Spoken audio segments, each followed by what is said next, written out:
Hello mga guys, nana po hinog mga guys, oh. Yan. Pilay bana-bana ni nga kilo ni guys. Oh, hinugay na po na siya, oh. Yellow na, yellow. Dapat sunod ha, nagsunod na sila, oh. Na guys. Kani pwede na siya guys. Medyo daot lang, oh, kay kuan. Pwede na siya. Tanggalon na natin, eh. Tanggalon na natin siya guys. Sus kadako mga guys.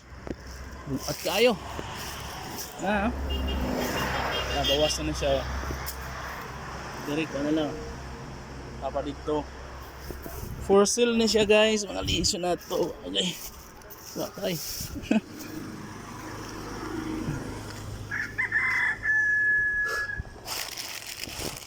Last time ito kuan lang guys, nice daot ba kay natabunan maguni siya god, natabunan niya tong kuan ba tong naimurag billboard dito. Pero kuha na siya, nara na siya sa babaw ng portion. Baligyan na siya guys, for sale na siya.